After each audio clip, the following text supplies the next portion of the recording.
बाजार लगातार दूसरे दिन बढ़त पर हुआ बंद। निफ्टी में सपाट कारोबार 26,500 के पास, वहीं बैंक निफ्टी करीब 50 अंकों की बढ़त के साथ 61,100 के पास हुआ बंद। आईटी शेयरों में ऊपरी स्तरों से मुनाफा वसूली। निफ्टी आईटी इंडेक्स दिन की ऊंचाई से 600 अंक फिसलकर लाल निशान में फिसला। इन्फोसिस, एचसीएल टेक और विप्रो ने गवाई पूरी बढ़त। टीसीएस में मामूली बढ़त के साथ कारोबार।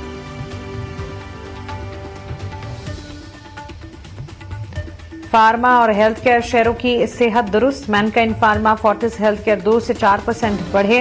औरोबिंदो फार्मा और जाइडस लाइफ भी 1% हुआ मजबूत।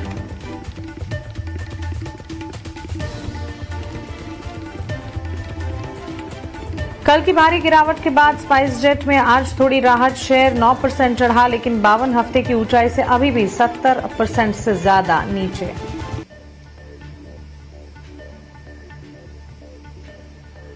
दो दिनों की गिरावट के बाद आईडीएफसी फर्स्ट बैंक में आज करीब 4% की तेजी। एफएनओ का टॉप गेनर चंडीगढ़ ब्रांच में फ्रॉड की खबर से टूटा था ये शेयर। सुस्त बाजार में तेजस नेटवर्क और केएसबी लिमिटेड की तूफानी तेजी। एनएसई कॉरपोरेशन के साथ करार के चलते इंट्राडे में 11% दौड़ा तेजस नेटवर्क, तो वहीं मजबूत नतीजों से केएसबी में आया 10% का बड़ा उछाल। और T20 वर्ल्ड कप के सेमीफाइनल में पहुंचने के लिए टीम इंडिया का आज बड़ा इम्तिहान। जिम्बाब्वे के खिलाफ धमाकेदार जीत की दरकार। संजू सैमसन, कुलदीप यादव और अक्षर पटेल की हो सकती है टीम में वापसी।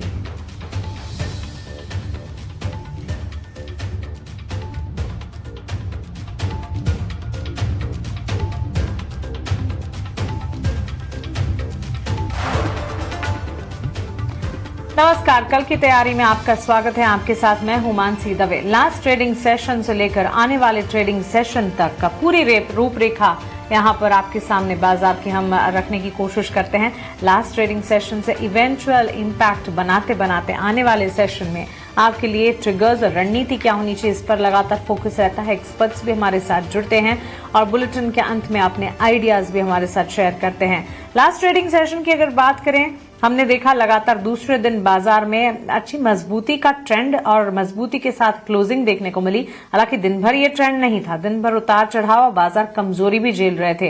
हालांकि जब क्लोजिंग हो रही थी 25,500 के पास, निफ्टी और बैंक निफ्टी 61,100 के करीब बंद होता हुआ दिखा। आईटी में हमने देखा शुरुआती गेंस के बाद गेंस एब्सोल्युटली फ्रिजल आउट होते हुए नजर आए। फार्मा सेक्टर बाजार को संभालने का काम कर रहे थे। इसके अलावा न्यूज बैक्ड इंपैक्ट बाजार में काफी हद तक नजर आ रहे थे। लेकिन यहां से आगे अब आने वाले सेशन के लिए आपकी तैयारी, यानी कि कल की तैयारी क्या होगी, इस पर बातचीत करते हैं। बातचीत करने के लिए हमारे साथ चॉइस इक्विटी ब्रोकिंग के वाइस प्रेसिडेंट सचिन गुप्ता और रेलिगेयर ब्रोकिंग के senior vice president Ajit Mishra जुड़ गए हैं। सचिन, अजीत, बहुत शुक्रिया अपना समय हमें देने के लिए। आप दोनों का ही स्वागत है 18 हाउस स्वदेश पर। अजीत, शुरुआत आपसे करना चाहेंगे। दिन भर बाजार ने काफी उठापटक देखी है। टुवर्ड्स क्लोजिंग हरे निशान के साथ क्लोजिंग होने में कामयाब जरूर हुई है, लेकिन बाजार की तस्वीर अब यहां से आगे कैसी नजर आएगी? नेक्स्ट सेशन जो है वो last trading session of the week होने जा रहा है। शुक्रिया मानसी, बिल्कुल। देखिए, ये तीसरा हफ्ता है जहां की हम इंडेक्स को देख रहे हैं कि एक रेंज, इस दायरे को पकड़ के हम ट्रेड करते हुए 25,400 26,000 इसी बैंड में ही इंडेक्स ट्रेड हो रहा है। और अभी हमने दोबारा से उसको लोअर बैंड को रीटेस्ट किया और वहां से एक रिकवरी का अटेम्प्ट दिख रहा है। इन सब के बीच में मानसी, जो सबसे इंपॉर्टेंट एस्पेक्ट है कि सेक्टोरल ट्रेंड मिक्स्ड है। मींस एक हैवीवेट आपका बैंकिंग जो कि काफी स्ट्रांगली होल्ड कर रहा है, ना ही केवल होल्ड कर रहा है बल्कि विद एवरी पासिंग डे हम देख रहे हैं कि स्ट्रेंथ भी बनाए हुए है और ऑलमोस्ट रिकॉर्ड हाइस के पास है। वहीं पे आईटी काफी शार्प डिक्लाइन के बाद एक kind of a pause attempt कर रहा है। तो इन सब के बीच में मुझे लगता है कंसोलिडेशन का टोन इंडेक्स में एटलीस्ट बना रहेगा कल के सेशन में भी। बट सेक्टर स्पेसिफिक अप्रोच या स्टॉक स्पेसिफिक अप्रोच, इसमें कहीं कमी नहीं है अपॉर्चुनिटीज की। तो बैंकिंग, ऑटो, मेटल्स, एनर्जी, ये चार आपके सेक्टर्स है जहां पे आपको फोकस करना चाहिए फॉर द लॉन्ग ट्रेड्स। और इंडेक्स को जब तक कि एक डिसाइसिव ब्रेक ना आ जाए इधर साइड, तब तक उतनी एग्रेसिव पोजीशनिंग ना बनाए। ऑलराइट, तो चलिए ये राय कौशन प्रैक्टिस करना होगा, अग्रेसिव पोजीशनिंग से दूर रहें इस वक्त मार्केट में, लेकिन हाँ मौके जरूर मिल जाएंगे आपको, ये कहना है अजीत मिश्रा का। सचिन, आप भी बताइए, आप बाजार को किस तरह से रीड कर रहे हैं इन दिनों? काफी हद तक हम देख रहे हैं इक्विटी मार्केट्स, कमोडिटी मार्केट्स में ग्लोबल अनिश्चितताओं के बीच और हाँ एआई से जुड़ी भी ढेर सारे डेवलपमेंट्स आ रहे हैं जो कि आईटी सेक्टर में वॉलिटिलिटी पैदा कर रहे हैं। गुड आफ्टरनून मानसी जी। हाँ बिल्कुल, जो ग्लोबल चिंताएं हैं उसके चलते मार्केट में अनसर्टेनिटी काफी छाई हुई है। मुझे लगता है कि इंडेक्स स्पेसिफिक ना होकर स्टॉक स्पेसिफिक फोकस ज्यादा रहना चाहिए इन दिनों। जो भी लाइक लीडिंग सेक्टर्स हैं, लाइक जैसे कि अजीत जी ने हाईलाइट किया है, फार्मा है, ऑटो है, बैंकिंग सेक्टर्स है, इन सेक्टर्स पर ही जो है वो अपॉर्चुनिटीज ढूंढनी चाहिए। पहले अगर मैं निफ्टी की बात करूं तो आज भी लोअर साइड में करीब 25,400 के अराउंड से एक अच्छा सपोर्ट टेस्ट करने के बाद में वापस से एक पुल बैक मूव जरूर आया है, बट अभी भी अनसर्टेनिटी बनी हुई है बिकॉज ओवरऑल एक ब्रॉडर रेंज निफ्टी के अंदर अभी नजर आ रही है। ऑन द हायर साइड 25,650 700 के आसपास में एक रेजिस्टेंस है, while on the lower side में अगर हम देखें तो 25,350 300 ये एक अच्छे सपोर्ट जोन का काम करता हुआ नजर आ रहा है। और मुझे लग रहा है लाइक इधर साइड ब्रेकआउट यहाँ पर भी हमें मिलता है, लाइक लोअर द रेंज या फिर अबव रेजिस्टेंस के ऊपर, वही एक डायरेक्शनल मूव हमें देखने को मिलेगा। टिल द टाइम इंडेक्स जो है वो एक रेंज में ही ट्रेड होता हुआ नजर आएगा। सो इंडेक्स पे फोकस ना करते हुए स्टॉक स्पेसिफिक अपॉर्चुनिटीज को देखना चाहिए।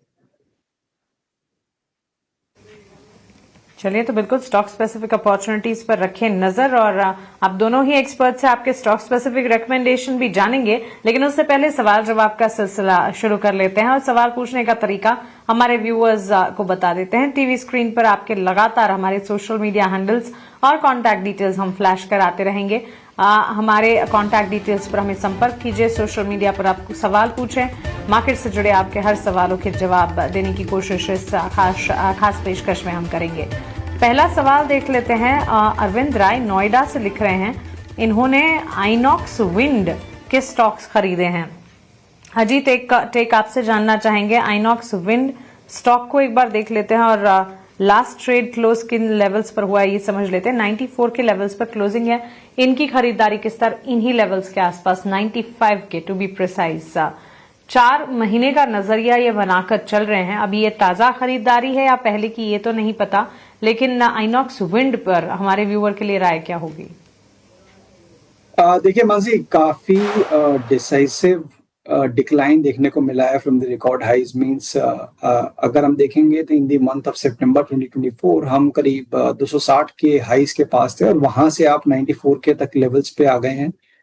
एक बेसिकली डिस्ट्रीब्यूशन पैटर्न का ब्रेकडाउन हुआ था इन द मंथ ऑफ नवंबर, तब से यहाँ पे प्रेशर और बढ़ गया है।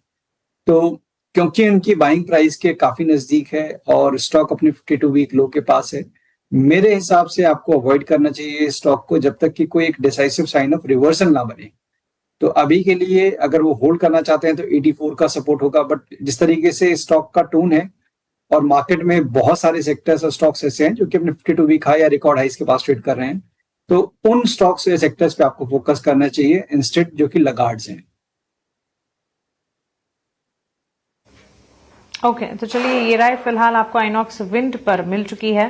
एक और सवाल देख लेते हैं। रमाकांत पाठक का सवाल है कोचीन शिपयार्ड पर। सचिन, आपसे राय जानना चाहेंगे, कोचीन शिपयार्ड में इन्होंने खरीदारी कर रखी है, अपने एंट्री लेवल ये बता रहे हैं 500 के। कोचीन शिपयार्ड लास्ट क्लोज जो है हमने 1495 के देखे, अगर इन्होंने 500 के लेवल पर एंट्री की है तो काफी बढ़िया लेवल पर इन्होंने स्टॉक में एंट्री की है।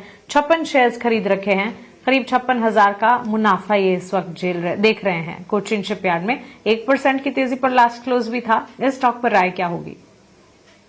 ओवरऑल स्ट्रक्चर देखें तो पिछले कुछ दिनों से एक प्रेशर जरूर देखने को मिला है। वरना अगर हम देखें रिसेंटली भी तो एक starting of the fab series में बना था, करीब 1680 के आसपास के हाई टेस्ट किए थे, वहां से कंटिन्यूसली डिक्लाइन स्टॉक के अंदर बना हुआ है, क्योंकि इनका बाइंग काफी अच्छे लेवल्स की है। मुझे लग रहा है जिस तरीके की बाइंग के लेवल्स है वो क्लियर इंडिकेशन दे रहे हैं कि इनका जो व्यू है, जो आउटलुक है, वो लॉन्ग टर्म के लिए है। बिल्कुल बने रहिए, अच्छे लेवल्स की बाइंग है तो स्टॉक में अभी के लिए डिप्स जरूर है, but on the lower side में अच्छे बॉटम्स भी हैं जो कि एक सपोर्ट का काम करते हुए अभी के लिए नजर आ रहे हैं। 1400 1350 के स्ट्रॉन्ग सपोर्ट एरियाज स्टॉक के लिए बने हुए हैं, तो मेरे हिसाब से बिल्कुल होल्ड करके रखना चाहिए पोजीशंस को।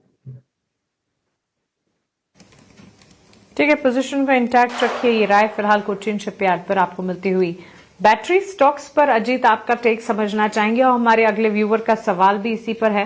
प्रमोद सैनी का सवाल है हमारा राजा बैटरीज पर 20 शेयर्स हमारा राजा के इन्होंने खरीद रखे हैं।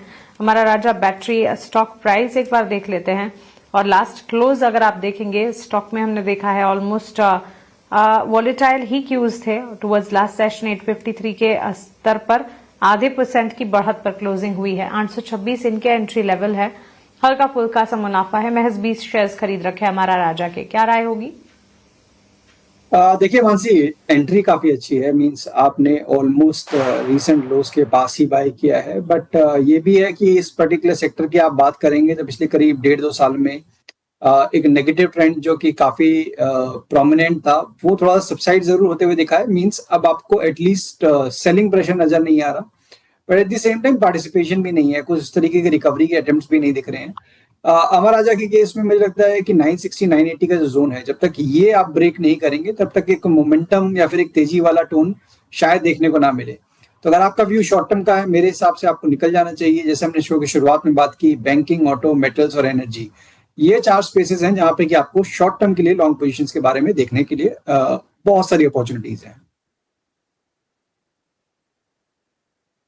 ऑलराइट, तो चलिए ये राय फिलहाल हमें मिलती हुई हमारा राजा बैटरी के स्टॉक प्राइस पर व्यूवर के लिए फिलहाल। और लास्ट ट्रेडिंग सेशन को अगर समझने की कोशिश करें सचिन, न्यूज बैक्ड इम्पैक्ट तो थे ही, हालांकि आईटी सेक्टर ने शुरुआती उम्मीद जरूर जगाई और उसके बाद हमने देखा कि ऊपरी स्तरों से एब्सोल्युटली वापस मुनाफा वसूली बिकवाली का दबाव देखने को मिला।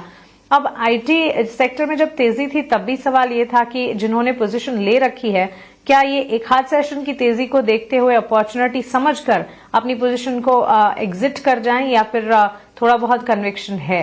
आईटी के लिए एआई डेवलपमेंट और एआई ट्रांसफॉर्मेशन जब से आया है तब से हम देख रहे हैं एब्सोल्युटली वॉलेटाइल सिनेरियोज बनते हुए। 2025 भी चैलेंजिंग था। आईटी सेक्टर के लिए यहां से आगे चाल आप कैसी देखते हैं? मानसी जी, बिल्कुल आईटी सेक्टर्स में अनसर्टेनिटी कंटिन्यूसली बनी हुई है। जैसे कि आपने बताया, एआई से रिलेटेड न्यूज जब भी मार्केट में आ रही है वो इम्पैक्ट कर रही है आईटी स्टॉक्स को। और अभी भी अगर स्ट्रक्चर देखें तो आईटी इंडेक्स स्ट्रक्चर अभी भी जो है वो वीक ही है। जो लोग ऑलरेडी पोजीशंस में हैं उन्हें यहाँ पर लॉस बुक करने से बेटर है, मुझे लगता है कि एक बार पोजीशंस को होल्ड रखिए। लेकिन अगर नजरिया 2 से 3 साल का है तो पोजीशंस को होल्ड करके रखना चाहिए। इन लेवल्स पर लॉस बिल्कुल बुक नहीं करना चाहिए। फ्रेश एंट्री से अभी थोड़ा सा बचना चाहिए। मुझे लगता है फ्रेश एंट्री के पॉइंट ऑफ व्यू से भी अगर हम देखें कुछ स्टॉक्स स्पेसिफिकली जैसे टीसीएस है, इन्फोसिस है, इनमें भी कंटिन्यूसली वीकनेस अभी बनी है। कोई भी मेजर साइन ऑफ रिवर्सल्स अभी भी नजर नहीं आ रहे, तो फ्रेश एंट्री की सलाह नहीं रहेगी। बट जो लोग ऑलरेडी स्टॉक्स होल्ड कर रहे हैं, अच्छे स्टॉक्स, लार्ज कैप स्टॉक्स में अगर पोजीशन है तो बिल्कुल बने रहिए, इंटैक्ट रखिए पोजीशन को। ऑलराइट, तो चलिए ये राय फिलहाल आपको मिलती हुई आईटी सेक्टर पर। और हाँ, जानना काफी जरूरी है आईटी सेक्टर के लिए इस वक्त ट्रेंड किस तरह से पैन आउट होते हुए दिख रहे हैं, क्योंकि काफी कुछ है। और ऐसा नहीं है कि एआई को लेकर सिर्फ नेगेटिव ही ट्रिगर्स आ रहे हैं, राहत के ट्रिगर्स भी कई सारे हैं। एनवीडिया का बड़ा एआई पुश, भारतीय आईटी कंपनियों को इससे फायदा मिलता हुआ दिखेगा। Enterprise solution, AI driven industrial solution को रफ्तार मिलती हुई दिखेगी। इन दिनों हम देख रहे हैं बड़ी दिग्गज कंपनी जैसे एनवीडिया के प्रेसिडेंट और सीईओ का भी बयान है कि मार्केट एआई के असर को गलत समझ रहा है। एआई एजेंट सॉफ्टवेयर को रिप्लेस नहीं करेंगे, एआई टूल्स को यूज करके काम करेंगे, टूल्स को खत्म नहीं करेंगे। अब देखना होगा, इन फ्यूचर पता चलेगा कि ये सारी चीजें किस तरह से पैन आउट होती है और रिफ्लेक्ट करती है सेक्टर के लिए। लेकिन हाँ, फिलहाल काफी वॉलेटिलिटी नजर आती है। अमर पटेल का सवाल है स्टील अथॉरिटी ऑफ इंडिया पर। अजीत, आपसे जानना चाहेंगे, सेल पर खरीदारी इन्होंने कर रखी है, अपने एंट्री लेवल सेल के बता रहे हैं ये 158 के 2000 शेयर्स इन्होंने खरीदे हैं। लास्ट क्लोज 165 का, बड़ी मात्रा में खरीद है और इसी वजह से थोड़ी बहुत चेंजेस भी प्राइस में अगर होगी टुवर्ड्स अपसाइड या फिर डाउन साइड, उसी तरह के प्रॉफिट या लॉस भी नजर आएंगे। अब इन्होंने 158 के 2000 शेयर्स खरीदे, 165 पर लास्ट क्लोज हुआ है। सेल पर राय क्या होगी? बिल्कुल मानसी, देखिए जैसे कि हमने बताया कि मेटल पे हमारा पॉजिटिव व्यू है और सेल ग्रेजुअली ही सही बट पार्टिसिपेट जरूर कर रहा है। और हमने देखा है कि स्टॉक अब अपने काफी प्रोमिनेंट लेवल्स के पास आ रहा है। मई मंथ में जो हाई बने थे करीब 169 के, उन लेवल्स को रिटेस्ट करने की कोशिश कर रहा है। अगर 169 170 के जोन को ये क्रॉस कर पाता है तो ग्रेजुअली आप देखेंगे कि इसमें एक अटेम्प्ट होगा 188 190 तक के लेवल्स को भी पहुंचने का। तो मेरे हिसाब से बने रहना चाहिए, जो उनका बाइंग प्राइस है वही उनका ट्रेलिंग स्टॉप लॉस रहेगा। तो जस्ट इन केस अगर स्टॉक में गिरावट आती भी है फॉर सम रीजन और दी अदर, एटलीस्ट आपको नुकसान नहीं होगा। और अपसाइड पे जैसे हमने बताया कि 170 के ऊपर आप चाहे तो ट्रेल करके 165 पे भी ला सकते हैं, कि उसके बाद एक कंफर्मेशन आ जाएगी कि ये ट्रेंड और स्ट्रेंथन होगा और करीब 185 188 तक के लेवल्स नियर टर्म में आपको देखने को मिल जाएंगे। ठीक है, तो चलिए ये राय फिलहाल steel authority of India limited पर हमारे व्यूअर अमर के लिए मिलती हुई। भारतीय एयरटेल पर अगला सवाल है हरेंद्र सिंह का। सचिन, आपसे टेक जानना चाहेंगे। हरेंद्र ने भारतीय एयरटेल के 200 शेयर्स खरीद रखे हैं, ये इनका कहना है, और अपने एंट्री लेवल भारतीय एयरटेल में 3417 के वो बता रहे हैं। एयरटेल स्टॉक प्राइस और उसके परफॉर्मेंस की अगर बात करें, 1934 के लेवल पर दिन के उच्चतम स्तर पर हमने लास्ट क्लोज देखा है। हालांकि पिछले एक महीने में इस स्टॉक में भी हमने नेगेटिव रिटर्न ही देखे हैं, लेकिन हमारे व्यूअर को करीब 41,000 का मुनाफा हो रहा है। क्या इन दिनों ये जो रनअप्स नजर आ रहे हैं भारतीय एयरटेल में, उन्हें एक अपॉर्चुनिटी समझते हो? अगर मिल जाए एक चांस तो एग्जिट करने के बारे में सोचना चाहिए या पोजीशंस को इंटैक्ट रखें? जी, अगर देखिए चार्ट्स पर तो अभी रिसेंटली स्टॉक ने अपने 200 एक्सपोनेंशियल मूविंग एवरेजेस को ब्रेक किया है। 1970 1980 के आसपास के वो लेवल्स थे जिसके नीचे स्टॉक ब्रेक होके डेली चार्ट्स पर सस्टेन करता हुआ नजर आ रहा है। हालांकि आज के ट्रेडिंग सेशंस में देखिए तो एक प्रायर सपोर्ट 1900 के आसपास में था, वहां से एक स्लाइड रिकवरी मूव जो है वो अटेम्प्ट करता हुआ स्टॉक जरूर दिखा है, बट अभी भी इंपॉर्टेंट लॉन्ग टर्म की मूविंग एवरेजेस के नीचे ही सस्टेन कर रहा है। एक अच्छे लेवल से बाइंग है, मुझे लगता है एटलीस्ट पार्शियल प्रॉफिट यहाँ पर लॉक कर लेना चाहिए, यानी कि आधी पोजीशंस में मुनाफा वसूल कीजिए, बुक कीजिए। रिमेनिंग पोजीशंस अगर चाहें तो बिल्कुल एक स्टॉप लॉस के साथ में होल्ड करके चल सकते हैं, और स्टॉप लॉस लोअर साइड में रहेगा 1850 का। ठीक है, तो चलिए ये राय फिलहाल हमें मिलती हुई इस वक्त भारतीय एयरटेल के स्टॉक प्राइस पर। आगे बढ़ेंगे और रुक करेंगे हमारे अगले सेगमेंट वैल्यू इन्वेस्टमेंट पिक का।